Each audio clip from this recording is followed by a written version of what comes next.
recorded live in Jacksonville, Florida. This is Trivia Warfare. More than just a pub quiz, Trivia Warfare is your gateway to a worldwide trivia community. Join your hosts, Jonathan.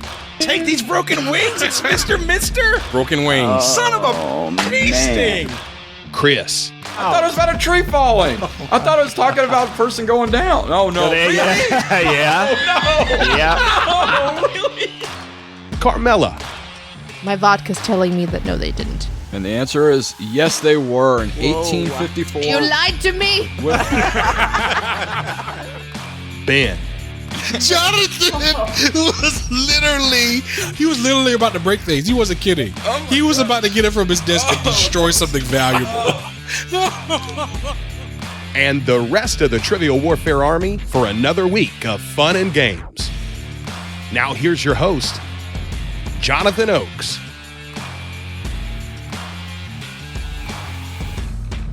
Hello and welcome back to another episode of Trivial Warfare. We are the podcast that takes the pub quiz out of the pub and brings it home to you.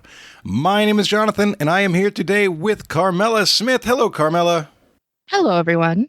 It has been too long, but I am so glad you're here. I'm glad to be here. We have a very good crew of guests today, and I know we're going to have so much fun. First up, Andrew Skinner's with us. Hey, Andrew. Hey, how are you today? Doing fantastic. Justin Wentz is with us. Hello, Justin. Hey, what's up, everybody? And Bryan McClure is with us. Hey, Bryan. Hey, greetings and salutations. Salutations indeed. So I want to get to know everybody just a little bit better. Andrew, we'll start with you. Can you tell everybody where you're from, what you do, and something fun about yourself? Sure. I live just outside of D.C. in Arlington, Virginia. I work for the Library of Congress as an IT program manager. Something fun about me. Actually, I got married since the last time I was on the show, and my anniversary is in less than a month. Congratulations. Wow, congratulations. That's awesome. Fantastic. Are you happy? Extremely. Oh, good. See, you never know, really. You could just be hiding everything behind a smile. No. This is the fiance that regularly helps me with questions because of her global knowledge. And so, I yeah. love that. That's fantastic. Jonathan, we're not going to project our divorce trauma onto somebody else. I'm not projecting. I I'm have just plenty of my own from previous lives. I'm simply asking. Tears of a Clown was written for a reason. That's all I'm saying. All right. Justin, tell everybody where you're from, what you do, and something fun about yourself. I am from Fernandina Beach, Florida, way up in the northeast corner of Florida. Let's see. Emily and I, we've been together since 2007, and we still have yet to get married, so we can't decide whether we're happily married or not. You're happily unmarried. Exactly. We've been engaged for like 13 years or something. So, you know, it's so Andrew, you're showing me up here. No, we have a trivia company here in Fernandina, Trivia 30, among the other ancillary things I do. And I always struggle with this. I was thinking all morning, what's something fun? I guess the most fun thing I've done lately is a friend of mine started a food truck. It's called Voodoo Shrimp Shack, and he specializes in lobster and shrimp rolls. And we went to the St. Augustine Seafood Festival a couple weekends ago and won 4 major prizes. We won 2 blue ribbons and 2 second place ribbons, 2 red ribbons. Wow. So we won best shrimp dish, best fish dish, second overall dish in the entire place, and second place in the whatever they called it, like the crowd vote, like Okay.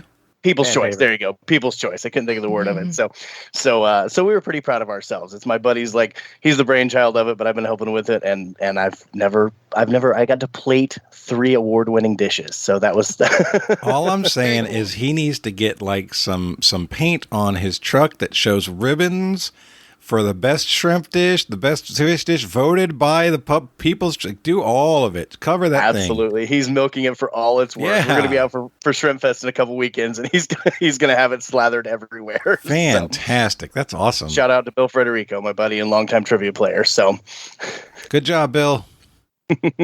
All right. And Bryan, tell everybody where you're from, what you do, and something fun about yourself. I'm Bryan McClure, right outside Raleigh, North Carolina. currently, as of today, still employed with a large medical firm working on chemistry analyzers and such. Something fun, after here recently finishing up the box set of the Warner Brothers 100 Best Movies, I have tackled the Alfred Hitchcock and John Carpenter libraries, and I've almost got those complete, going through them film by film. Oh my God, I would never be the same if I was forced to watch the John Carpenter and Alfred Hitchcock movies all like that. I would be a wreck. Have you noticed any change in your personality or personal peace? No, not that I know of. Interesting. Two of my favorite directors. I mean, so He's a little bit more wary around dogs and Kurt Russell. Yeah, what's the best John Carpenter movie? For me, it's a toss-up between The Thing or Halloween. Just overall, I love The Thing. After 40 years of not knowing are they infected or not is great. I love The Thing too. It's clobbering time. Yeah, wrong thing. No, it's not. It's Ooh. not. What? Fantastic Four, man. It's my jam. So I have a deep personal question for you. Yeah. Behind you on your screen, is that Mickey or Fievel? That is Fievel. We got a Fievel profile. Yeah. A plush Fievel making an appearance here on the show. Yeah, all the way from 1989 when it got released. Got it for Christmas that year. It's been with me ever since. Wow, that might be the longest. I don't have any toys from when I was a kid. That's incredible. Yeah. Love it. Well, we are so happy to have all of you on the show. We are going to have a great time today, and we are going to get started with Warm It Up, Chris. It's time to warm it up on Trivial Warfare today. And there's only one person who can warm it up for the TWA, and that's Chris. And sometimes Jonathan. Or Warmed Up Carmela, perhaps we should say. So for this week, I'm still kind of reveling and mourning the death of Twitter. Today I have explain a film plot badly. Oh, I love it. So I took to Twitter, and because it was a huge thread of people doing these explaining a film plot badly. So I'm going to read you a tweet with the bad film plot, and you're going to tell me what film it corresponds to. Are any of these John Carpenter movies? I'm not going to tell you. Brian has an advantage. I think Brian has the advantage here. Hitchcock. We are going to start with Brian. So this comes from Jan MPDX. The plot is a family's first Airbnb experience goes very wrong. Oh, come up with a couple things that end badly there. For the sake of clarification, is the family renting out their home or is the family visiting somewhere? The family is visiting a place. Okay, that clarifies a little. Right. It's probably not right, but I'm going to say Get Out. It is not Get Out. The answer for this one was The Shining. Oh, Yeah, okay. Yeah. All they right, rented sure. the whole house. None of us were quick to jump in, Brian, so don't feel bad. We were That's getting all right. there. Justin, this one comes from Zombie Riot. A wisecracking boiler technician teaches high school students to believe in their dreams. Boiler technician. I know. I'm trying to wrap my brain around that. Oh my gosh. All I can think of is the old man from the Christmas Story, just with his string of profanity working on the... I'm thinking of the old man from the Queen's Gambit who taught her how to play chess. High school. Everything I can think of kind of like goes back to college. Like, Wisecracking, too. So sarcastic and funny. Or sarcastic and creepy. This is a very tongue-in-cheek way to describe this movie. Do you have an age range or a date range? This is a movie that came out in the 80s. 80s. Do you need it? I think I've got it. I guess, I don't know. If I had to take a guess, I'll say Dead Poet Society. I don't think that's right. Not Dead obviously. Poets Society. What do you got, Nightmare on Elm Brian? Street. It is Nightmare on Elm Street. Oh, no. That's horrifying. Very nice. Nice. Literally and figuratively. Wow. All right, Andrew. A young man forcibly binds other men and photographs them for money. This is an early 2000s movie that has gotten a couple different reboots since it came out. Forcibly bind. Oh, it's Spider-Man. Spider-Man. Oh. Nice. Wow. All right, Jonathan. Billions of dollars in subsidies for a potato farmer. This is a mid-2010s movie. Billions. Billions of dollars. Billions of dollars of subsidies for a potato Farmer. I wish it was Samwise Gamgee. Mash 'em, smash 'em, boil 'em in a pot. I mean, it feels like it's gonna be some kind of superhero movie, perhaps. I think the clue's going to be billions. Billions. Yeah, well, I figured that was going to be the clue, but that doesn't feel like it's helping me. I don't know. Do y'all have a clue? I think it's Founder. It's not Founder. Oh, like a McDonald's thing. Yeah, I was thinking, I see where you're going. I can tell you this is a Matt Damon movie. Oh, a Matt Damon movie. Martian. It's Martian. There you go, the Martian. The Martian. Oh my God. These are films described very badly. Yeah. Kind of Like point. intentionally obfuscating the plot. So the Spider-Man was Saladin Ahmed, and the last one I just read was Fenris Design. So this next one, Brian, is for you. This is from the Generalist. Everyone Tries the Ice Bucket Challenge. This is a late 90s movie. Everyone Tries the Ice Bucket Challenge. I want to get one of these. Winning. Yes, truly. Oh, late 90s. Late 90s. It broke some box office records. If you need me a Titanic? second, Brian, I got you. Is it Titanic? It is Titanic. Yeah. Oh, you said late 90s? Yeah. 90s, Oh, I was hearing late 80s for some reason. My brain was messing that up for me. That one's so dark, and I love it. All right, Justin, yours is from Bryan _04E, and it is a series of naps. This is a late 2000s movie. That's it, a series of naps. A series of naps. Not a lot to I've got an idea on that one. I love that Whip Ring Wrinkle movie. A series of naps. Man, if He it said was from late the 80s, it'd 2000s? be Dreamscape. Late 2000s. Okay. Oh, I know what this is. That does sound like some kind of Lord of the Rings kind of thing or something. But I'm trying to think. Maybe like Men in Black. It's not Men in Black. Okay. Is it Inception? So It I'm is thinking. Inception. I got one! There you go, Jonathan. Winning! All right, Andrew, yours comes from someone named Gatsawan. Like the name.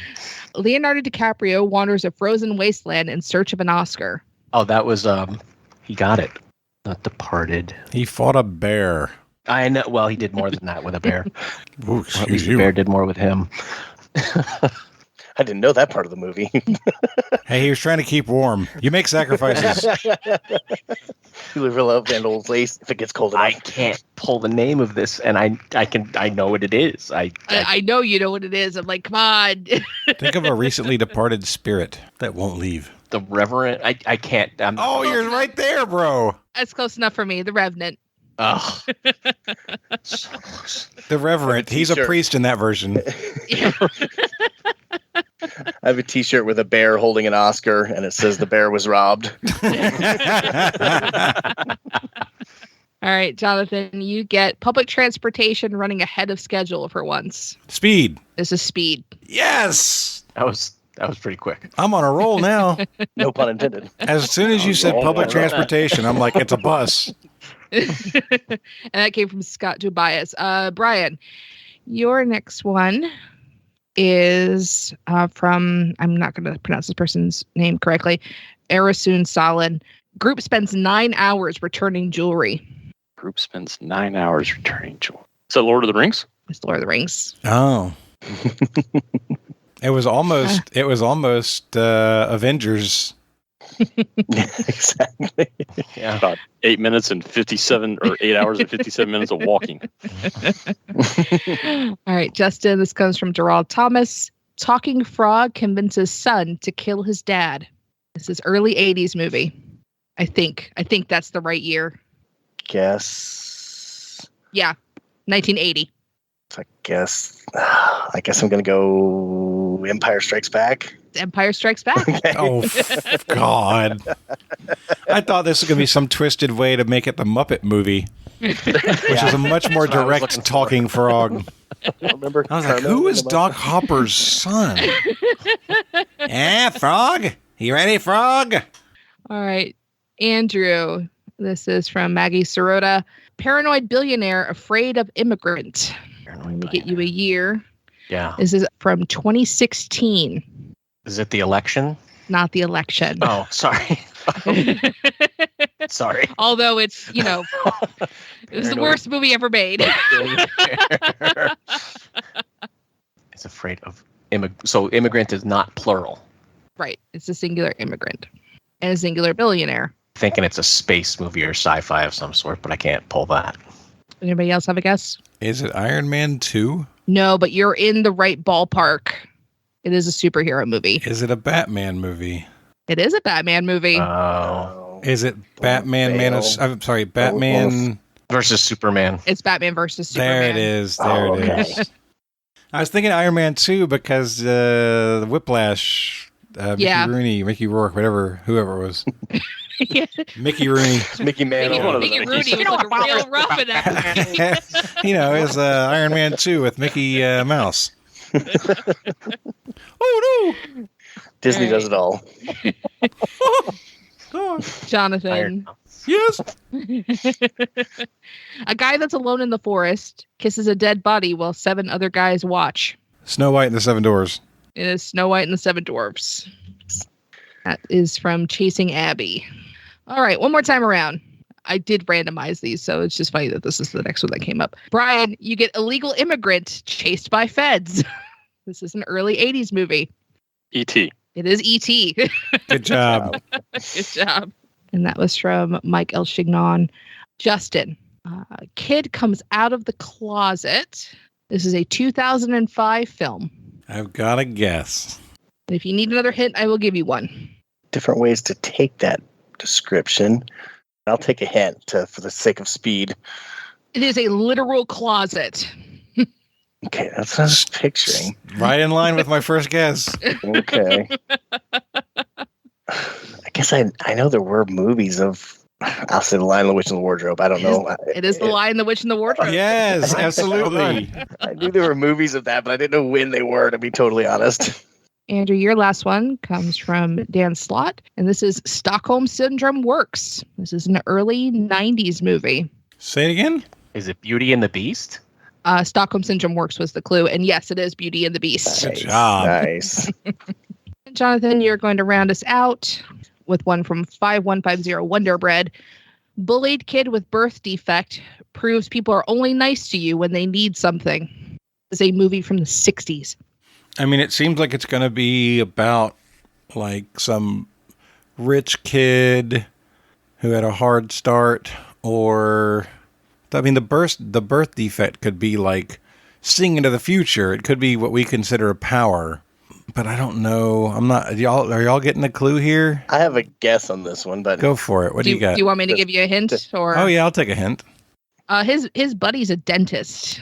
Yes, that's my guess. His buddy's a dentist. His birth defect has to do with his face. Maybe the end of is this like a James Bond movie? We're about 8 months early for watching this movie. All right, go ahead. You go for it. They never let him play in any games, Jonathan. Oh. Never let him join in any games. Wow. Wow. Okay, Rudolph. This is Rudolph the Red-Nosed Reindeer. Wow, no, I was not getting that one. So that is your warm-up. So hopefully that was fun for y'all. That was a lot of fun. Great job. Just some lightheartedness. Those, believe it or not, those are great for warming up too. You start thinking laterally, and that helps you when you're playing trivia for sure. Exactly. This is going to be episode number 426. 426. We are a quarter of the way from 400 to 500 all of a sudden, just out of the box, just poof, coming up on it. Coming up, it's funny how short it seems because time goes so fast when you go episode by episode. It's a year and a half away, but it feels like it's going to be tomorrow. If you are listening to this, you are on the main feed, which means you're listening for free. That is awesome, and we are glad you are here. There is a lot more Trivial Warfare if you want it. Go to trivialwarfarearmy.com, sign up as a sergeant or higher, and you will get access to a feed of exclusive shows from episode 1 all the way to Eventually, it'll be episode 324. I'm actually in the process of moving shows from 200 through 324 are moving from the free feed to the exclusives feed in the next month or so. And so if you want access to the first 300 plus episodes of Trivial Warfare, you need to be a patron. TrivialWarfareArmy.com is the place to get that done. One other thing that I want to make sure you know about, we're having a big party in Jacksonville. We did this last year in the summer, and it was a huge hit. We had 30 plus people come down from all over the country to hang out with us for a weekend. We're doing it again. It's a Jacksonville Trivia Takeover, also known as TWA Summer Party 2 Electric Boogaloo. We're going to be doing it from July 21st until July 23rd. Those are the dates. We're going to have a lot of fun. We've got a trivia event lined up for you guys. We're going to do some escape rooms, I'm sure. Maybe some karaoke. Definitely a bar crawl at some point. I'm sure we're going to squeeze a party in here. Essentially, we're creating space for warheads and trivia lovers to come from wherever they are to hang out with each other and just have a great time. It is a low-pressure thing. It is not a big competition thing, so you don't have to worry about that. But I hope that you consider coming and hanging out with us from July 21st until July 23rd. You can find out more on the Trivial Warfare Army Facebook group. If you're a member of that, you can just ask about it or find the event that's listed there. And if you're not a member of the Facebook group and you want more info, you can reach out to me at jonathan@trivialwarfare.com, and I'll tell you anything that you need to know. All right? So that is the TWA Summer Party 2 Electric Boogaloo, July 21st through the 23rd. Hope to see you here. I also want to let you know that you can play along with today's show using the Triviamatic app. You just download the Triviamatic app, hit the Play Now button, and enter this code, 539067. That's 539067 to play along with today's show. So the matchup today, it's going to be me, Jonathan, and Andrew versus Bryan and Justin. Carmela's hosting, and it's time to play the game. Players. Oh, yeah. Y'all know what time it is. This is Mr. Literature himself, cordially inviting you to the game. This is 6 rounds of trivia goodness, 3 questions per round.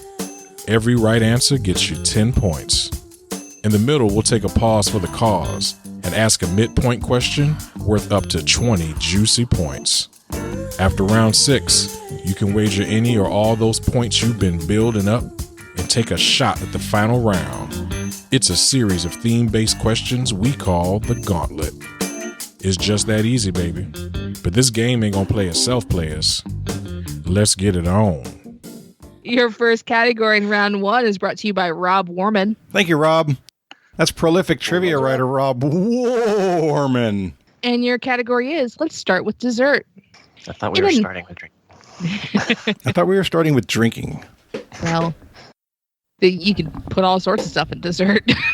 Like the way you think. In a nod to the effect of one of its ingredients, what Italian dessert's name translates to English as pick me up? All right. Bryan and I will go ahead and lock in. That's Okay. cool. So, Andrew, she said Italian dessert, right? Yeah, and I mean the first thing I thought of was Lavazza coffee. You know, levitate, leva, but that's not. I mean, I love the idea of coffee, and coffee is an ingredient in tiramisu, which is a classic Italian dessert. I'm good with that. Coffee is a pick-me-up. I think let's do it. Okay. All right, locking in coffee. I mean, no, locking in tiramisu. They said coffee first. I heard it. Wow. Jonathan's not even sure what he's locking Where in. did that come from? Oh, my God, my wires Jonathan started crossed. drinking this morning. More coffee than coffee. All right, so y'all are going with tiramisu. Justin and Bryan, you locked in first. What do you got? This is all Justin. Just a dumb fact that sticks in my head, and you're right. Coffee is a pick-me-up, and it's one of the main ingredients, and ladyfingers and a lot of other yumminess, cocoa powder, and that is tiramisu, I believe. Yep, coffee is a key ingredient in tiramisu. So great job, everyone. Nice. Your second category in the round is obligatory sports question. Sports. Mets pitcher Max Scherzer was just suspended for 10 games for the use of an illegal substance that improves what? For the record, this is being recorded on April 22nd of 2023. Yes. And this literally just happened this week. Okay, you good locking that in, Brian? Sure. All right. Yeah, Justin, I'm good. Okay, you good with that? Okay, we'll go ahead and lock in then. I'll just make sure you weren't asking for the substance. So yeah, if you guys are locked in, Andrew, different. We neither one of us know, right? We know that people used to cut balls and do other things to scrape balls because that would affect the motion of a ball. But an illegal substance is usually going to be Vaseline or pine tar, and it's usually going to be. If you watched Major League. Sure. Yeah. And usually you'd put that on the bill of your hat or inside of your glove or something. And pine tar in particular is used to help grip. Vaseline is used to kind of just create movement in a weird way.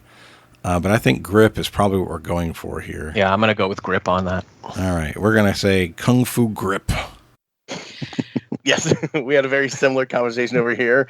That's what Brian and I were talking about. Was I believe they found something sticky somewhere on his glove, and so what we came to was grip as well. Yeah, I couldn't find what they actually thought the substance was, but they thought that his hand was too sticky for what he would normally what he's supposed to use. So yeah, it improves the tackness or the stickiness, the grip in his hand. So they suspended him for 10 games and leveled a fine at him. All right. Good job, everybody. Good job. Nice.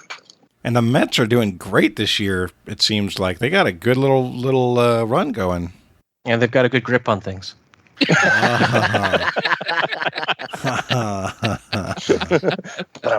Good job, Andrew. He protests his innocence. It was an ointment. Exactly. I was eating Jolly Ranchers in the dugout. It's allergies. That was candy. It was candy, just sugar. The thing I read is that he had just cleaned his hands with alcohol, and that's why his hands were stickier than normal, which makes no sense. Kind of the opposite. I mean, unless it's one of those syrupy liqueurs. Yeah, I guess. Oh, there we go. Sugar.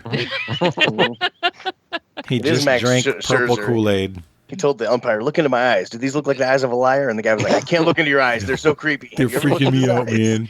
He's got one black eye. It's really crazy. He has polychromatism, I think is the word for it. Heterochromia. Heterochromatism. I've asked a question about Max Scherzer before, specifically about his eyes. You like Max Scherzer questions? Well, I was in a meeting yesterday, and I was pulling up another webpage, and it had news on top, and the first thing was Max Scherzer. I'm like, oh, the guy with two different color eyes. Like, what happened? So when I looked it up later, like, oh, well, that's a question for tomorrow. There we go. All right, your last category in the round is science. Science. Wow, Justin. Wow, I'm disappointed. I'm so sorry. I'm so disappointed. What is going on? All of us are there, and he's got his head down in his zone. I know. I was trying to find my chat back. Oh my God! I'm so sorry. Oh no, Science. It's okay. No, too late. No. Science. It's good to have you invested in the game. Very I'm the good. third part of the wave. I'm sorry. I'm over here shamed now. I'm just going to write my notes. Discovered in 1895, what form of radiation, that is also a letter of the NATO phonetic alphabet, is used to this day for practical application in science and medicine? Okay, we're locked in. Oh, good. Okay, so Andrew, then you help me. Yeah. Alpha and beta, those don't sound like NATO Alpha phonetic. is, beta's not, B is Bravo, Alpha, Bravo, Charlie, Exactly. Delta, X-ray. Echo, Fox. Yeah, I think X-ray is the one we go for because Yeah, that's 'cause the only one I can. Oscar's, O, so it's not Omega. So I think X-ray. Golf is not gamma. Uh-uh. No, X-ray is radiation, and X-ray is one of the NATO phonetic. Yep, yeah. Let's do it. X-ray. Locked Okay. in. Brian and Justin. Yep. You said golf. It had G for gamma. That's where that was gamma, but yeah, it's golf. It came into my brain first. And yeah, we but both as soon as walked- he said it was like, shit. Oh no. It's that green shirt taking over. Exactly. You guys went with gamma. Gamma would be really bad to use in medicine. Well, no, I mean they have gamma cameras and stuff in for imaging. Or as we call it, that's true. Gameras. Sorry, Brian, I didn't think about that. We both sent us the same thing to each other, and it was like, sure, let's roll with it. Yeah. Should have kept going. I was thinking of gamma ray bursts, which are like some of the most dangerous space phenomena. But yeah, I'm looking for X-ray here. X-rays, so use in for bones and stuff like that. So X-ray's the answer. All right, that's the end of the round. Jonathan and Andrew are in the lead with 30, but Justin and Bryan are right behind them, 20. Your first category in round 2 is brought to us by Courtney Shaw. So thank you, Courtney. Thank you, Courtney. Courtney, thank you. All right, and your category is Where in the World is Carmela San Diego? Where in the world is Carmela San Diego?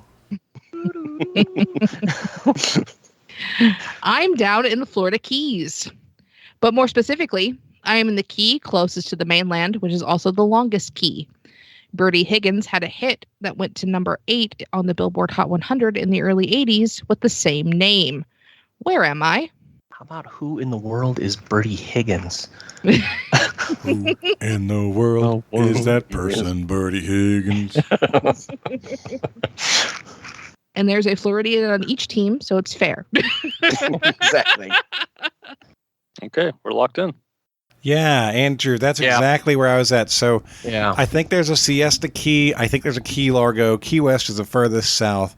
And then go ahead, share what you were just saying. Yeah. Wait, once you said Largo, I was like, Largo, large. Makes sense. That's probably largest. I think I agree. And I don't know if she said, did you say largest or longest, Carmela? I said longest key. Longest. I think large, Largo, long. I think it's in the general vicinity. It's a good guess. We'll do it. We'll lock in Key Largo and hope it's not Bryan? Kokomo. I only know this name from the movie. I don't know if it's the right place or not. Justin seems to think it is, but we said Key Largo. Well, humorously, that's we did like a same name style question a while back, and it was a Humphrey Bogart film, a Bertie Higgins song, and one of the keys in Florida.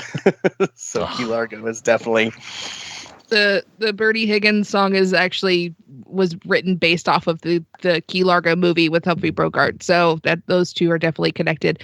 And Largo means long in Spanish, so it's definitely Key Largo. Good job, everyone. Can you sing Key Largo so we know what it sounds like? Absolutely not. I have never heard the song.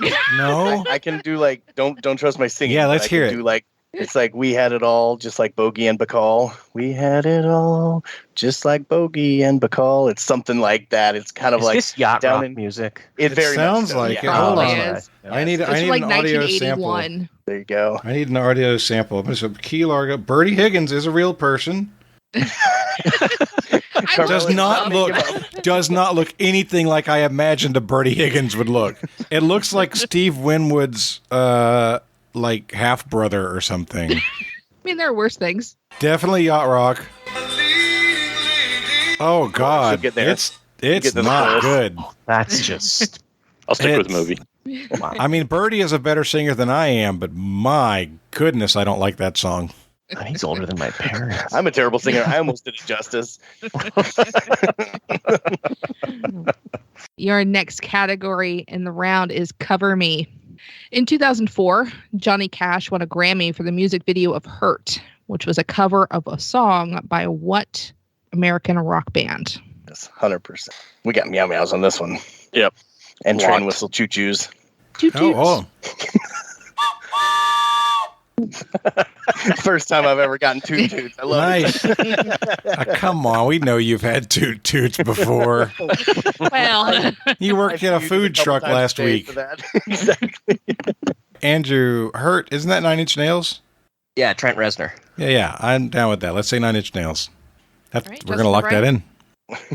All right, go for it, Brian. You were all over that one too. While the video may be better, I'm still. I think Trent did a better song of it. Going with 9 Inch Nails. Yep, I'm looking for a 9 Inch Nail. So great job, everyone. When I was looking, because I remember the video for the one for Johnny Cash's version. So they did it inside the House of Cash. That house ended up burning down in like 2007. Like that house is gone. So, which sucks. I was like, oh, they burned down his house. And it was not the Talking Heads who did it. No. But they played there. Yes. They did have a concert there the night before, but they swear it was not them. Totally innocent. Shaggy, also innocent. It wasn't me. When he was quoted, when he was interviewed, he said, it wasn't me. I went to Scooby-Doo, and I was like, was that broken one? Was it a doobie? It was 420, and he tossed it. This is so dumb. Oh, God. You leave Matthew Lillard out of this. Whose name should be Skeet Ulrich. When I watched the Scream movies the first time, I thought Matthew Lillard's name was Skeet Ulrich and vice versa, because he looks like a Skeet Ulrich, and Skeet Ulrich looks more like a Matthew Lillard. Yeah. No. Well, I imagine Scream really messed you up. I was like, that guy's name's not Skeet. That guy's name is Skeet. Actually, All right, nobody your really last- wants to be named Skeet at this point. This is the fact. This is the fact. That's not great. All right, your last category in the round. like, oh. From the windows to the walls. So I do spend probably a bad amount of time on TikTok. And so there's this guy who does that song, but in other versions. So he started with Bill Withers, Just the Two of Us. And then he keeps taking that verse of that song and then just doing it in these other styles. And they're very funny. But so I've heard the song a lot over the last 2 weeks. All right. Your last category in the round is brought to you by Waco and Bryn Glennon. Oh, thank you, Waco and Bryn. Your category is yum. What snack food, loved by toddlers and adults alike, has a distinct shape that was inspired by the inventor's wife's astrological sign? I agree, Andrew. Yeah, I'm with you, Brian. Yep, we're locked in. You go for it, Brian. We both text each other the same thing. So Right. I was thinking the only thing really with a distinctive shape would be goldfish. Yeah, and Pisces is a zodiac sign, so that would be my guess. So we're gonna lock in goldfish. Right. Yeah, Snack that smiles back. Ate a number of these before the show. I had a few handfuls of them. So I'm sorry. So I didn't get the answer. We said goldfish. Okay. Cardboard flavored. Yeah, this guy's wife was a Pisces. And goldfish have that shape because the guy who made them, his wife was a Pisces. Okay, that is the end of the round. Angie and Jonathan are in the lead with 60. Justin and Brian have 50. Still a very close game. All right. Damn you, X-rays. And not thinking through. you should have been able to see through that one. There you go. Oh. Andrew's all over him today. Your Finger pistols. Wow.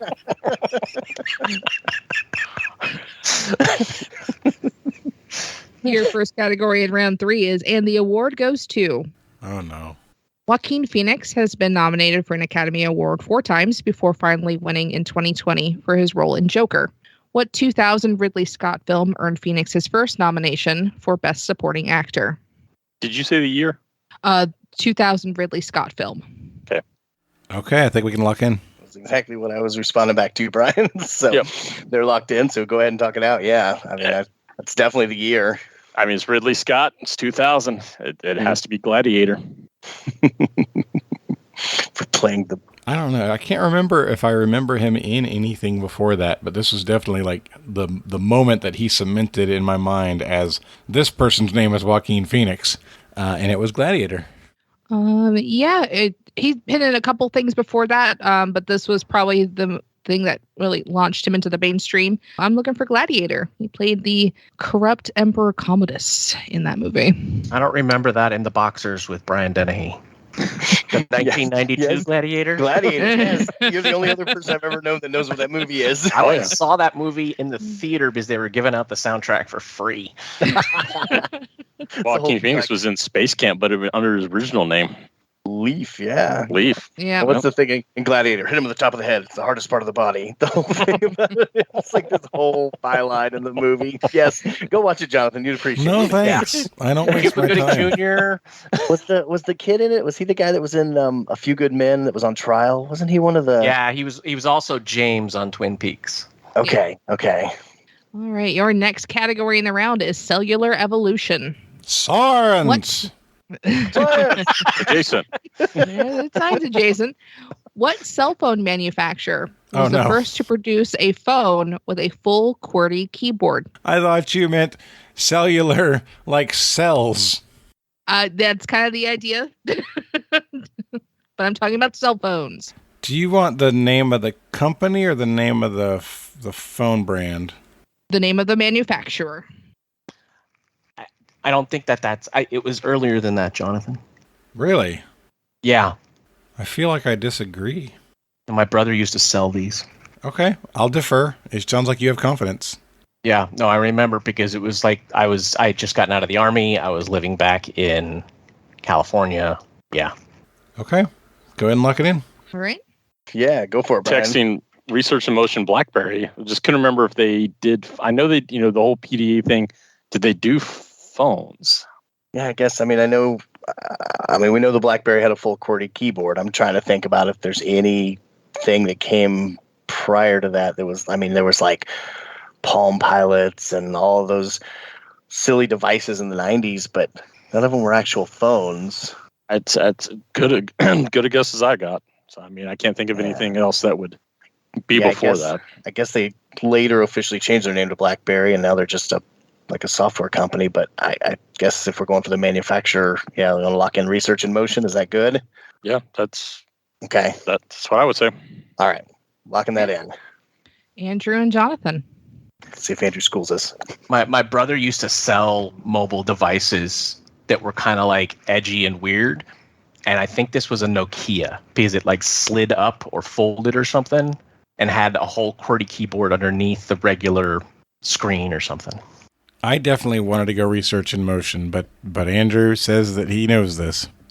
So we're going for it. So in 1996, Nokia had a 9000 communicator that it was just like one of the regular bar phones, but it folded open this way, like longwise, and it had a full keyboard and a black and white screen. It was like the first smartphone. Yeah, man. Good job, Andrew. I'll take my brother for that. And his brother sold cell phones. This is just an unfair advantage today. Your last category in the round is brought to us from Natalie Anderson. And thank you, Natalie. Thanks, Natalie. Thank you, Natalie. In the sitcom Bewitched, Samantha's oft mischievous cousin Serena was played by an actress that was credited by the pseudonym Pandora Spox. What was the actual name of the actress that played Serena? Can you spell the credited name for me, please? Pandora is Pandora. Spox is like Spock, Spocks. Thank you. I mean, I'm 100% on this. Oh, good. No, yeah, I was typing that first name, but I didn't have a last name. So you're good. Yeah, I'm good. Okay, let's lock it in. Done. All right. I don't like to hear that he's 100% on that, Bryan. Yeah, that's not good. We were discussing our knowledge of the Darrens. I was trying to think. So what is the name of the actress who plays? I have a name in my brain, but I want to see if I can confirm it. Who played the main character in Bewitched? That was Elizabeth Montgomery, wasn't it? Okay, that's what I had half typed. Okay. I was trying to figure out if maybe she played her cousin as well, and they just credit her as like a different name, or if the Pandora Spox means something more than that. Open Pandora's box. Pandora. I don't know. I'm trying to figure out if there's a pun there, or if it's a tie into Star Wars or Star Trek. Oh boy, I just made a whole bunch of people mad. I just made a whole bunch. Currently writing a Star Wars trivia game for next week, so the two words are on the tip of my tongue constantly. Got anything on that, Bryan? Any? No, I mean, I would just go with Montgomery just as the long shot there. I don't know. That's the only thing that has any logic in my brain, so I'm cool locking that in if you want to. Yeah, I'm fine with that. Okay. I don't have any other answer. There you go. All right, so we're locking in Montgomery. All right, Andrew. So I remember this character because I have a thing for dark-haired women and breakfast food, just like Ron Swanson. And in this one particular episode that I was watching, Samantha said that her cousin wasn't allowed to go to the pool because she often went with half a bikini. And somebody asked which half, and she said, I can never decide between the right or the left. And I always remembered that line, obviously. But it was Elizabeth Montgomery. It was the same actress. So Serena was Samantha's identical cousin. This happened in the same season when the Darrens switched. So it was Elizabeth Montgomery who played both roles, but for Serena, she was credited as Pandora Spox. Nice. Good job, Andrew. That is such a wild stat. Both of y'all did great. I was already writing down a 0 when he went into that whole litany of That was the best save right there. Thanks, Andrew. Ow. Okay, so at the end of the third round, Andrew and Jonathan are still in the lead with 90. Justin and Bryan have 70. Let's get into the midpoint. Your category is It's Got the Juice. Corn is one of the most widely grown crops in the world. Please name 4 of the 5 top corn-producing countries, according to Statista.com. Thanks, Carmela. I'm so busy singing It's Got the Juice that I can't think of Does it have the freshy, though? Yes. All right, you want to lock in? Sure. All right, we'll lock in. You want to lock that in then? That works for me. Okay, we're going to lock in U.S., Mexico, Brazil, and Argentina. Yeah, I mean, I first threw out U.S., China, Mexico, and maybe Canada, but they might be too cold. Jonathan asked who had the juice, and I said no idea. And I said Greece because they might like it a juice, but that's too small of a country. And then we figured out Len sings the song, but I thought they were from New Jersey, so that is its own little world in itself, but they don't have corn really. And then we just kind of went with Brazil because they've got a lot of land. So U.S., China, Mexico, and Brazil. Okay. I know, circular, crazy. It's okay. No, you're good. So U.S., Mexico, China, and Brazil is what you went with. Yep. All right, so the It's Got the Juice thing. There was an interview that happened with a little boy like sometime last year. They asked him what his favorite food was. Corn kid. Likes corn. And someone made a song. It's like, it's corn. It's a big lump with knobs. It's got the juice. So that's where that comes from. So that wasn't a clue. No, it's supposed to just mean like, God. I thought everybody picked up on that. That's what I was thinking. Because it's corn. It's corn. Okay, so with 348.75 million metric tons, the top producer is the United States. The next one with 277.2 million metric tons is China. Third, 125 million metric tons is Brazil. Fourth, with 54.2 million metric tons is the European Union. And fifth, with 47 million metric tons is Argentina. So each team got 3. Did we say, was the wording of the question country? Yeah. Because the European Union doesn't count as a country. Like that's a lot of countries. They share a GDP. Yeah, sure. And I also said based on Statista.com, and Statista does say global corn production in 22-23 by country. So it has it listed as a country.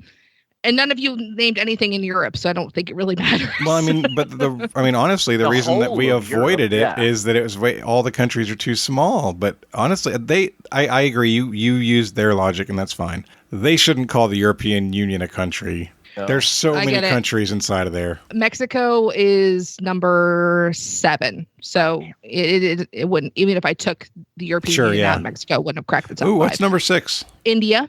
I almost said that too. It's a good. They have a lot of Good to know. Yeah, I thought about it. I was like, I don't know, but they do share GDP, so I'm going to leave it in there. Yeah. So you think corporations are people too, don't you? No, I don't. But what we can confirm is that the United States is the corniest nation in the world. Absolutely. Andrew helped confirm it through this whole recording. I confirm that every day. I'm with you, Andrew. So we're kindred spirits.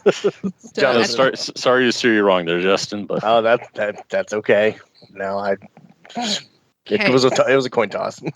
So at the end of the midpoint, Jonathan and Andrew have 105. Justin and Bryan have 85. All right. That's the end of the first half. Before we go on to the second half, I want to let you know that today's show is sponsored by Trivia with Buds. Here's Ryan Buds to tell you all about it.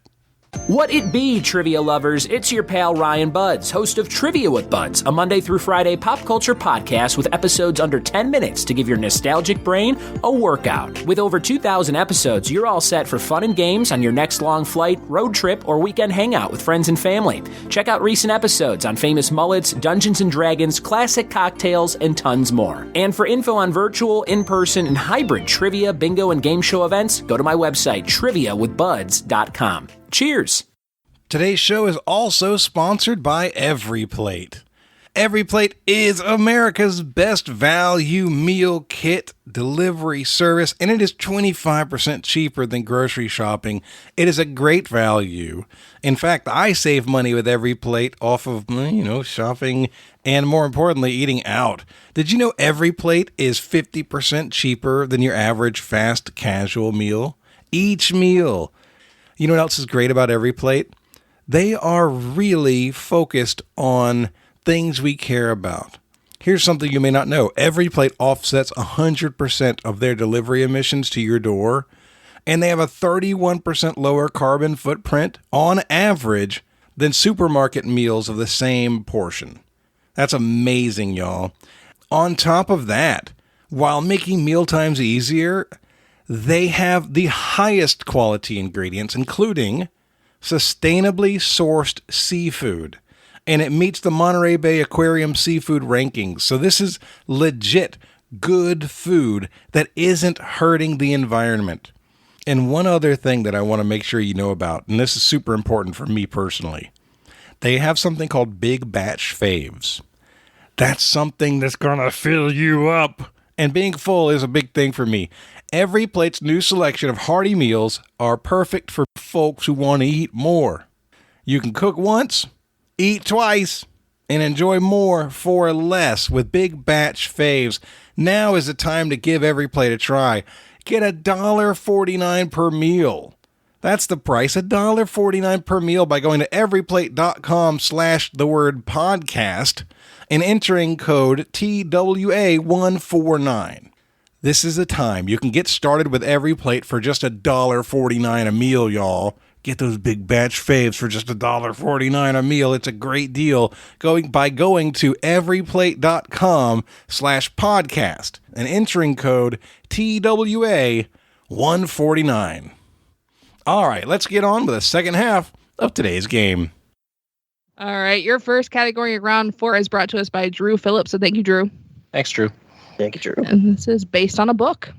Rob Reiner has directed 2 films based on Stephen King stories, one in 1986 and the other in 1990. Name both of these films. Bryan, have you gotten to the Rob Reiner catalog yet? No, that wouldn't be a bad one. No, it wouldn't. Oh, I am trying to figure out what I'm going to do for my next catalog. So, I work at the library. There's a bunch of cards there, I think those are our best 2 guesses. Does the year sound right for that second one? Actually, yeah, it does. All right, we'll give it a try. We'll look in. the first one is Stand By Me. I know that 100%. Okay. That's awesome. I honestly did not realize Rob Reiner directed that. That's interesting. I'm almost positive that is. No, I'm so sorry. Yeah, don't doubt it because I said that. That's just one of those things that wasn't in my brain. 90. Okay, so yeah, because Stand By Me was based on The Body. Right. He didn't do Shawshank. That was Dare Bomb, and that came out later. That was like 94. Yeah. Trying to think of what 90. Let's see here. And I was trying to think like Rob Reiner's not really known for horror, so I was trying like what other Stephen King adaptations year of horror? Misery, isn't it? I'm pretty sure 90 was the year that Misery was released. Did he direct that? Could have. I mean, I guess it isn't. It's horror, but it's not. It's a milder breed of horror. That may be right. You want to go with Misery? Yeah, that may be right. I'm like 99% sure that was 90. Okay, so let's go with Misery and Stand By Me. All right, we're locking those two in. Great. We don't know much about Stephen King and Rob Reiner, but we did come up with Stand By Me, and our guess was Shawshank Redemption. So Stand By Me was based on The Body. That was the 1986 movie. And in 1990, the movie with Kathy Bates. He directed Misery. Did he really? Yes. He directed He did a Misery. really good job. Misery was a good movie. I know. I wouldn't have put Rob Reiner behind that. Not at all. Good job, Bryan. Making up some ground. There we go. Was Shawshank really as late as 94? I could see think that. so. Let me see. Yeah, it was either Yeah, 93 or 94 was Shawshank. That's Yeah, that was crazy Frank late. Darabont. I thought it was way earlier Yeah. than that. So did I. I 1994. thought it was 90 for sure. Yeah, because that was Obviously. that was the year of the horrible Oscars. That Forrest Gump one when it was up against Pulp Fiction, Shawshank, and it was just like, no. All right. Your next category in the round is Trivia in Space. The shortest space flight was 15 minutes long and took place on May 5th, 1961, when this man became the first American in space. He later became the oldest person to set foot on the moon at age 47 during the Apollo 14 mission. So who was the first American in space and the oldest person on the moon? That's the one I'm thinking too. You good with it? Yep. All right, we're locking. Okay, they're locked in, so we can discuss our challenges with this as well. I always get this confused. I think I finally too. locked this one in because I'm pretty sure he's also the one that signed the golf balls and hit them on the moon. Because I guess when you're old and retired, you just go hit golf balls on the moon. I think it's Alan Shepard. I think he was the first one in space, and I think that's why. The first orbit was John Glenn, right? He was the first American to orbit. He was the first to orbit, exactly. I think Shepard went up, but didn't orbit. Then Glenn went up and orbited. If I've got it straight in my head, but once again, kind of like when I said, "Did he do Stand By Me?" You go, "Oh, now I'm doubting it." Right. And John Glenn did not do watched- Stand By Me. Yeah, exactly. I'm gonna help you. In that 100 box set was the right stuff. So I was also like going through that. I'm like, okay, who, like which person? Have you thought about Yuri Gagarin? She did Definitely say first American. American. I am American. Shepard is who I was thinking as she was reading the question, and I know that Glenn is the first one to orbit. So yeah, let's go with Shepard. Is it Bezos that named the Shepard one or whatever? Yeah, I think one of the Blue Origin rockets is Shepard in honor of the first man in space. I think so. Yeah, that's what I was looking with. if you're Yeah, cool with let's go that. with Shepard. Okay. Andrew, we gave our answer at the same time. Yeah. We gave Shepard. Yeah, we realized Glenn was orbit. We knew that golf balls were Shepard, and it just kind of flowed to reason that Shepard was the right answer. It's also the inspiration for the name of one of my favorite video game protagonists of all time. I'm looking for Alan Shepard. Good Is that job, Mass everyone. Effect Shepard? Mm-hmm. Yep. Are you Spelled the same as a Alan hem Shepard. shep or a fem shep? I've played both. Yeah. Mhm. Very nice. So I have 2 Mass Effect helmets on the shelf behind me, and then these 2 little guys are both from Mass Effect. Nice. So, yeah. Your last category in the round is you may want to see a doctor. Hematuria can be caused by several different conditions across ages and genders, and is defined by the presence of red blood cells in a person's what? Okay, we're on the same page. I know it's a thing. Yeah. I'm down with it. yeah. I think we do it. Cool. All right, we're locked in. That was my first thought too, because the turia, the UR in turia, kind of led me to urine. Right. You mentioned eyes. Is there any tie-in to that? Like, No, I was just Yeah. I mean, you've seen somebody with just with always blood in their eyes, like bloodshot. But Yeah. urine is where I'm leaning towards. hematuria. I don't know what turia I can tell you. Yeah. I deal with I guess the urethra, like everything with the UR involves yeah, I deal with serum, not urine specimens. So involves number one. Unless you have anything leaning to a different place, I think we're cool locking in with that. yeah, I'm good. Yeah, let's go with that. All right, sounds good. We'll lock it All in right. with pee-pee, urine, number one, however you want to do it. I got the gist. There you go. Jonathan and Andrew. Urine. I thought it was Mayan. Boo. Back to the I was maze, thinking it was number one. Aztec. That's the other side. No, we said urine. He said urine. We said urine. Blood in the urine. Actually, if a person who menstruates, you shouldn't do a urine test while you're menstruating because it could give a false positive for this because you don't want to see red blood cells in urine. That's right. So good job, everyone. Kind of made me think of the joke. You know why there's such bad drivers in South Florida? Why? Why? Not your Emmy. It's not our Emmy. It's Miami. I don't get it. We'll explain it later. Okay. The end of the fourth round, Jonathan and Andrew have 125. Bryan and Justin have 115. So the gap is closing a little bit. Your first category in round 5 is obligatory horse question. Horse. In U.S. horse racing, the Triple Crown consists of 3 races. What is the last of these 3 that happens over the course of the year? Cool. If you're 100% on that, Bryan, go ahead and lock it in.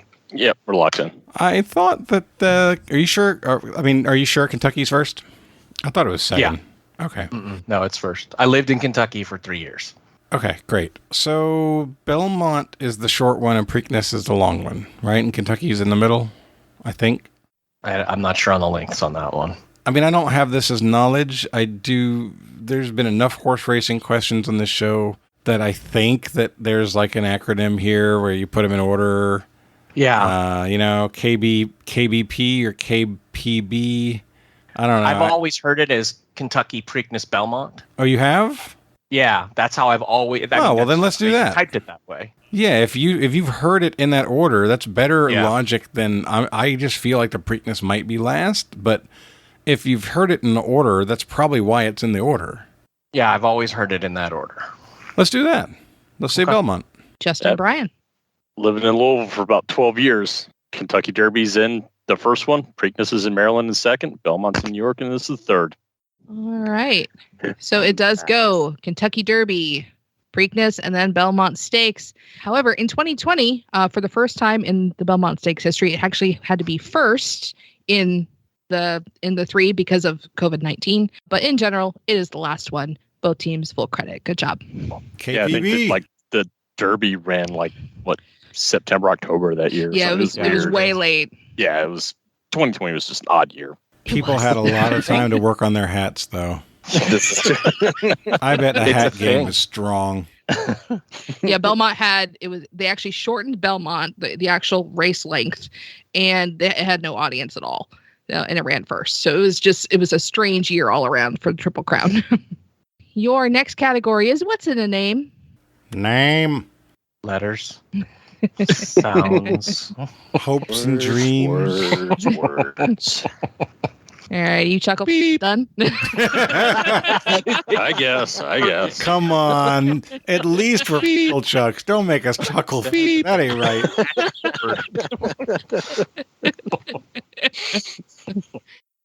What social media platform launched with the name Pickaboo in July 2011 before relaunching with its current name just a couple months later? Did you say Pickaboo? Pickaboo. PICAPICAPBOO. Before relaunching. Before relaunching with its current name just a couple months later. So it originally launched in July 2011 and then relaunched with its current name a couple months later. Yeah, I'm with you, Andrew. I like it. Yeah. We'll lock that in. Yep. Yeah, I'm thinking that first one. I feel like Instagram is right around that time. Yeah, with the pick, I could see that. I can also see Snapchat just because of the ghosts, all that. But I feel like it would be Instagram. I think time frame wise, it's got to be Instagram. I think Snapchat came around later because I'm trying to remember what year Facebook actually bought Instagram. I think they bought it in like 2016 or something, and I feel like that's when Snapchat came around. I could be totally off on those years, but I feel like I mean, the year 2000 was like 2 years ago, so this is a fact. Yeah, this is totally a fact. So, yeah, if you're cool with locking Instagram, that's what I would. Yep, let's go with Instagram. All right, sounds good. Okay. Well, I mean, the first thing I heard was Boo, which is, I think, the name of the Snapchat logo ghost. So we went with Snapchat. Boo. So Instagram launched in October 2010. This platform was in 2011, and it has a little ghost as its mascot. I'm looking for Snapchat. Good logic, guys. Dang it. Sorry about that, Brian. No, it's all right. I mean, I both were. I could make an argument for both. I'm pretty sure that the Snapchat's Ghostface Chilla is his name. I think that's his official name. So, and there's another company called Pickaboo that's a digital photo company that's been around since 2002. So, I mean, they had problems in all sorts of directions before they settled on Snapchat. I thought this was going to be a dating site. Hey, it's time to pick a boo. I mean, it seems like a brilliant name for a dating site. Oh, we got a snort. That's fantastic. Dang it. Oh, man. Okay, last category in the round is canon divergence. What is the name of the 2017 CW horror crime drama based on a comic series starring KJ Apa, Cole Sprouse, Camila Mendez, and Lily Reinhart, and is currently in its 7th season? We're locked in. Oh, boy. All right. Well, Andrew, I can help you out by letting you know that I don't know any of those people. That's fantastic, because Yes. I don't either. But she said a horror crime drama. Yeah. And she said based on a comic book? You said based on a comic book, right, Carmela? Yep, based on a comic series starring KJ Apa and all those other Comic people. series. Comic series or comic book? Series means series, right? Like strip? I Yeah, said usually. comic series. Okay. I'm not clarifying any further than that. All right. Andrew, do you think she means comic book or comic strip? I mean, it could be both, but she said series. And to me, well, I mean, comic books can be series because they're in a series. Clearly. I don't know. Either or. Okay. The only horror crime show, I actually have this little indulgence of one horror crime show on CW that's on Max right now called the Nancy Drew series, but that was books, not comics. She was probably a comic strip before she was a book. Maybe. Was she?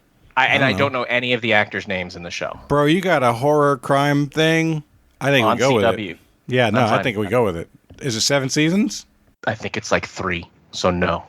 Yeah, it's like 3 or 4 only, because it started in 19. So that's not it. Sure? I'm 100% on when it started. All right, great. All right, well, then let's think about it. Other horror crime. So if it can be like that, do they have a Hardy Boys series? Mm-mm. No. Well, what about the Riverdale? Was that Isn't Netflix? that based on the Archies? Yes. I It's have a no comic idea what channel it's series. I have no idea what channel. I've never watched it. I thought it was Netflix, but it's horror crime, I think. I have no idea. I honestly don't know anything except that it's based on the Archies. Let's say Riverdale. Sure. All right, That's all we'll you- look in Riverdale. Jonathan backed his way into it. I heard horror comic and CW. Like, that's all. I never watched the show. Don't even know those people, but I know those Sprouse kids from, they were the ones from Big Daddy, and I know one of them grew up to be on this show. So when you said Riverdale, I was like, I know the Sprouse guys on Riverdale. Damn you, Jonathan. And Ed, both of you. Okay, so both teams get full credit for that question. There is another kind of Archie-ish series that was on Netflix, and that's The Chilling Adventures of Sabrina. So that might be the other thing that you might have So been it thinking was of. Riverdale. Wow. So I thought Riverdale was Netflix. Did it go to Netflix at some point? Nope, I think Netflix CW. is just airing like old, but yeah, it's on CW. How about that? Okay. Netflix had the new Sabrina series that ended a couple years ago. Okay. So at the end of the 5th round, Andrew and Jonathan have 155. Justin and Bryan have 135. All right. So we're going to gain just a margin of ground there. We got it just to give it back. Yep. Your first category in round 6 is science again. Science again. Yeah. I did it. Justin just was so with us Justin this could redeem time. himself. Yes, I good wasn't job. trying to find my messenger at the time. In terms of chemistry, what does pH stand for? Do you want like a specific 2 words, or do you just want what it does? I want what it stands for. What does the B and the H stand for? Oh, how about Oh. I'm good locking that in, Brian, if you're okay with that. The half of it I'm pretty sure on is the second half, Brian. And I feel like the first half is the word that... We are going to want to come to an answer here pretty soon. I mean, there's a lot of words. I mean, I'm good just to get it out of our misery. We can do that. You're round 6, y'all. Let's do it. We'll lock in, right? You pick one of the two. I like mine. Okay. We'll lock in. Both were yours. That's true. Chemistry. I mean, either the element is phosphorus or we're talking for the pH balance of something. Yeah, I guess I But feel in terms like, of chemistry, I guess maybe I'm game theorying that we're late in the game and it'll be a little tougher than just as pH, the chemical symbol for phosphorus. Whatever. AWOL stands for absent without leave. Like that gives me like a what is its chemical symbol. So yeah, okay. I don't know how to. My only I'm problem is I'm waffling on this one. Well, if we go with so our two options are we're going after what pH is and the pH scale stands for, and I know it has something to do with hydrogen, and I finally came up with it's potential hydrogen or potential of hydrogen or something to that effect. You want to go with that then? I feel like that's what she's looking for. If she's looking for phosphorus, then give me 40 lashes with a wet noodle or something. I apologize. That's a strange kink. Potential hydrogen. Hey, don't yuck on my yum. So, I didn't yuck your yum. I just said it was a strange kink. Yeah. Is it a rice? Go with that potential of hydrogen. I think that's what we want to go with. Something to that effect. Okay, we'll lock that in. Cool. Jonathan and Andrew. We almost said potential hydrogen, but we came around and ended up going parts hydroxide. If it's parts hydrogen, I'll be really upset. Except not really. So the pH, the H is capital, so I am looking for that. I'm not looking for a chemical symbol. At least that makes me feel better. I was like, no, wait. At least went the right direction. Whether red or not, it's different. So it could stand for power of hydrogen or potential of hydrogen. Oh, no. Wow. It does not stand for parts hydroxide. Clearly. Because that was something that I made up. You just want half a hydroxy cookie. Hydrox cookie. Parts hydroxide. Part of a hydrox, yes. Yes, there you go. All right. Your next category is no shirt, no shoes, maybe some problems. No mention of pens. In 2005, Renee Zellweger married what 6-time Grammy-nominated country singer before requesting an annulment about 4 months later? Oh, no. There's nothing in there to get us to which one it is. That's what you think. Oh, no. That is what I think. All right, should we go ahead and lock in, Brian? Yep. All right. All right, they're locked in, Andrew. I always go back to where I was that year. All right, so hold on. The category is no shoes, no shirt. Oh, who sang that? Is that a song? Yeah. I figured it would just be the wardrobe. No. My ex-wife loved that song. What was the other part of that category, Carmela? No shirt, no shoes, maybe some problems. Yeah, but the song was no problem. And if they got divorced, then it was... Is it Brad Paisley? No, it's Kenny Chesney. I thought it was going to be the puka shell guy. Because he always had puka shells and like a shirt that wasn't buttoned up and like no shoes on. Yeah, that's the guy. All right, we're going to say Chesney. All right. Brian and Justin. Damn you. No shirt, no shoes, no dice. Yes, we also locked in Kenny Chesney almost immediately. Emily calls him the 4-foot little guy with the hat that you just see his hat above. He looks real weird without that hat on. This is a fact. Yeah, the clue is in the category. No shirt, no shoes, no problem is a Kenny Chesney song. There we go. Renee Zellweger was married to Kenny Chesney for about 4 months. And he played without the hat, he looks weekend. like the leprechaun in the movie Leprechaun. Okay, your last category before the gauntlet is stars. The Hollywood Walk of Fame is littered with names that you can see lining the sidewalks of Hollywood Boulevard and Vine Street. However, there is one person's star that is not on the ground, but instead on the wall next to the entrance of the Dolby Theater. It is not on the ground because they didn't want their name walked on. Who is this person? Locked in. Nice. All right. I go ahead. She started the question. I already knew the answer. Very nice. Very nice. So we're locked in. I remember this because I was there like 20 years ago. Mm-hmm. And they weren't like a movie person. Is it Muhammad Ali? Yeah, because I was going to say it was an Islamic thing because they don't like the shoes touching them. I don't know about any of that. I don't know why Muhammad Ali's name came to me, but ever since she asked the question, I've been thinking Muhammad Ali with no good reason. I don't even know he has a star. Yeah, I think we go with that. Before we do, another Islamic type thing could be Kareem Abdul-Jabbar, who did some acting. Does he have a star? I don't know. I'm 99 on that. Okay, well then let's Once say you Muhammad said the Ali. name, that's what stuck with me because I knew it was somebody that converted to Islam and wasn't a traditional movie or TV person. Okay, let's do it. Okay. Muhammad Ali. Brian and Justin. Being from Kentucky at one point, Andrew, that should just stick in your memory that it's Muhammad Ali. I don't I'm even know not if it's from the Muslim Kentucky. thing. It's just I but just as much, lived there.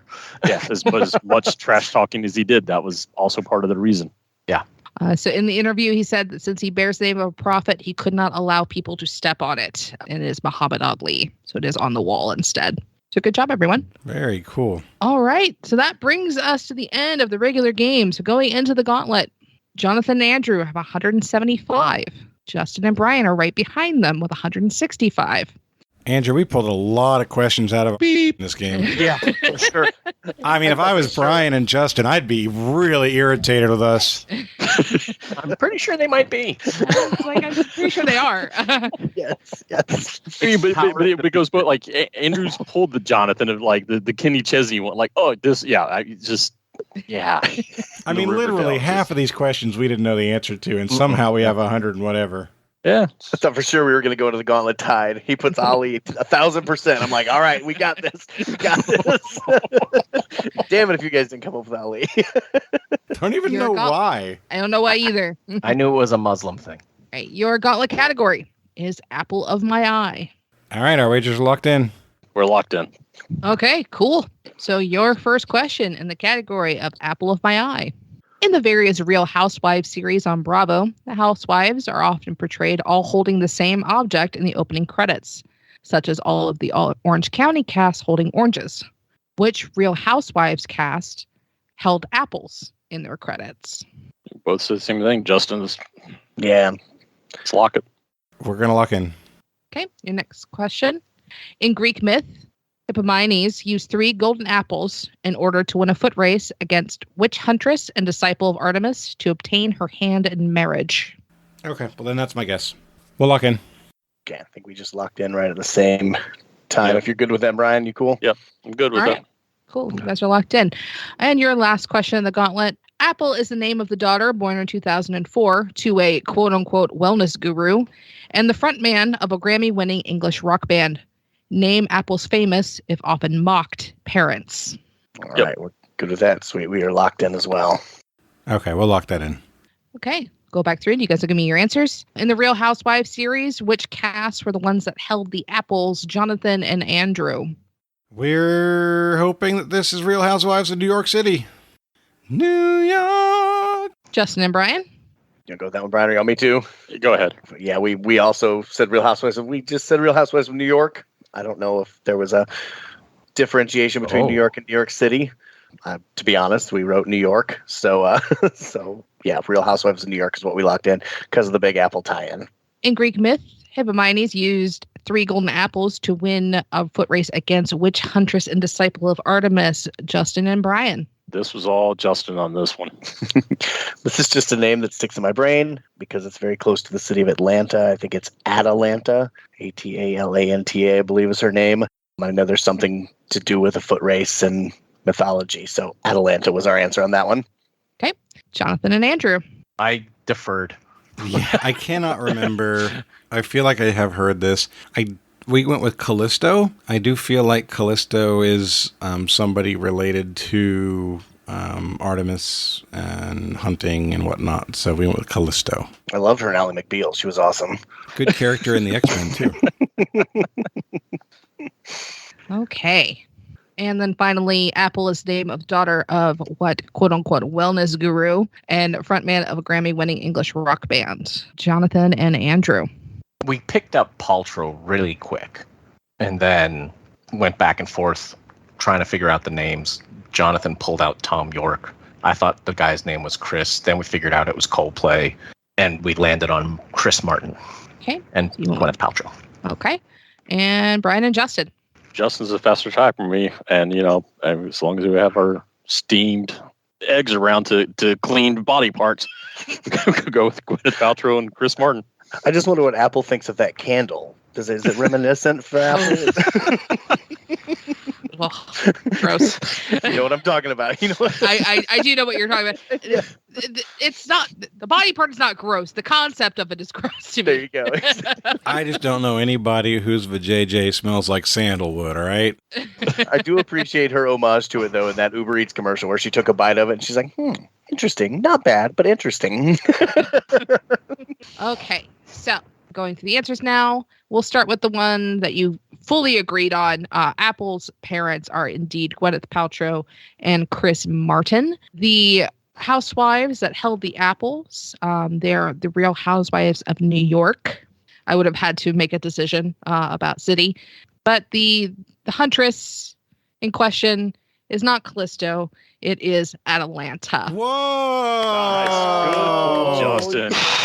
The big pull at the end. Look at that.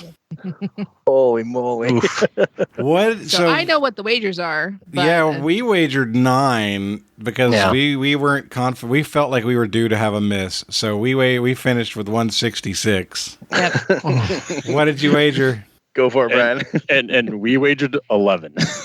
So they will end with 176, making Justin and Bryan your winners today. Good job. Well done, fellas. Man, if we could have just gotten those right, we would have won by 8. That would have been balls to the wall. Great. Love it.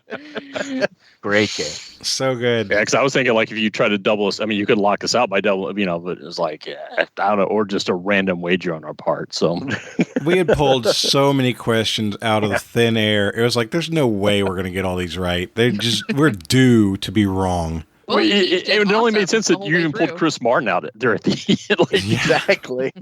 I'm hearing him go through all these names, and he's like, M, N, M, M. I'm like, oh, don't go M. Damn it. Yeah. I knew Paltrow was the easy one, so I was like, no, you got to give me both parents. For sure. It's great. I like it. Great job, everybody. Good win out of Bryan and Justin. Well done. Both teams did amazing, but congratulations, Justin and Bryan. Yeah, when you said New York City, that made me. I puckered up on that one. I was like, "Oh, we're gonna lose because of the." Yeah, I would have had to have made a decision, and fortunately, I didn't have to because you didn't get the other question right. So I'm like, "Whew, all right." Well, before we go, we'd like to give everybody a chance to promote a cause they care about or do shout outs. We like to start with our winning teams. So, Bryan, we'll start with you. Hey, just be nice. Be aware of, I guess, what's out there, people that you aren't talking to, what they're going through. They may not be able to reach out. Maybe be the person to reach out to them. There you go. And you're a man who lives that. Good out of you. All right, Justin, you're up. All right, I'll do my standard Bob Barker, spay and neuter your pets, adopt, don't shop, and my self-serving plug, because we're finally actually back to trivia. So if you ever find yourself in Fernandina, come play some trivia. Or if you happen to be in the Jacksonville, Northeast Florida area and want to host trivia, we're now trying to expand again and actually get back to where we were pre-COVID. So yeah, if you happen to be in this area and would like to hold a microphone and host, or just come play with us, either way, we're just trying to finally get back to real, actual business. Fantastic. And thank you guys for all you do. All right. And Andrew, we're going to wrap up with you. I just want to remind everybody to check on your teens that are, back in school and stuff. They know the pandemic threw some things off. And I read an article last month that teens are looking at suicide more as an option. And I think it was 1 in 3 girls have seriously thought about it. And boys are up, not as much, but it's a shocking amount. So just check on your teens if you've got kids or nephews and nieces, and I think the LGBTQ numbers were even higher, over 50% look at it. And it's just check on your kids. Make sure that they're okay because, hey, they're the future. Absolutely. Great. All right, y'all. Well, that is going to wrap us up. So for Andrew, for Bryan, for Justin, and Carmela, my name's Jonathan. This has been episode number 426 of Trivial Warfare, where it's not just trivia, it's war. Bye, everybody. Bye. Bye. See ya. Thanks for listening to Trivial Warfare. Be sure to check out the revamped TrivialWarfare.com as your one-stop shop to submit questions, join the community, and get access to over 150 archived episodes. Warm It Up was written and performed by Matthew Stevens. This episode was edited and produced by me, Joel Sharpton. For help with your podcast, visit ProPodcastingServices.com.